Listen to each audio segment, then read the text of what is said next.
قربانی واجب کس پر واجب ہے؟ صاحب نصاب پر.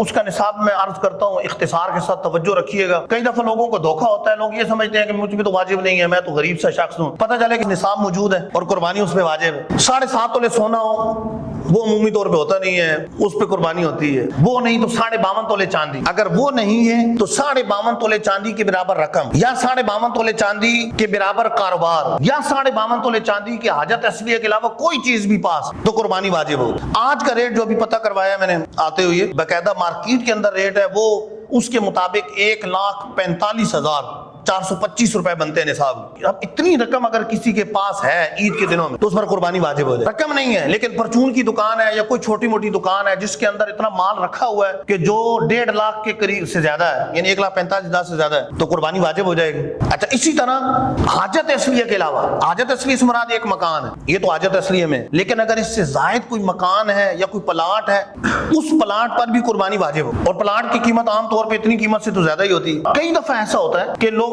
پلاٹ لے کے رکھ لیتے ہیں, چلو بچوں کے کام آئے گا, بھلے بیچنے کے لیے نہ ہو, قربانی اس پہ واجب ہو. زکوٰۃ کا مسئلہ الگ ہے, زکوٰۃ میں مال انعامی ہونا شرط ہے کہ وہ پلاٹ اگر تجارت کے لیے تو اس پر زکوٰۃ ہوگی, ورنہ نہیں. لیکن قربانی کے لیے مال انعامی ہونا شرط نہیں ہے. قربانی کے لیے اگر زائد پلاٹ ویسے رکھا ہوا ہے تو بھی اس پہ قربانی ہے, بھلے بچوں کے لیے رکھا ہوا ہے تب بھی قربانی ہے. جہیز کا سامان اکٹھا کر کے رکھا ہوا ہے, بعد میں بچی کو دینا ہے, اور وہ جہیز کا سامان ظاہر حاجت اصلیہ سے ہٹ کر ہے, وہ تو سنبھال کے رکھا ہوا ہے, اور اس کی اتنی قیمت بن جاتی ہے کہ 1.5 لاکھ یا اس سے زیادہ ہے, 1,45,000 سے زیادہ, تو قربانی واجب ہو جائے گی. ایک اور چیز, اگر گھر ایسا ہے جیسے 2 منزلہ گھر ہے, ایک منزل اس کے لیے کفایت کر رہی, اس کی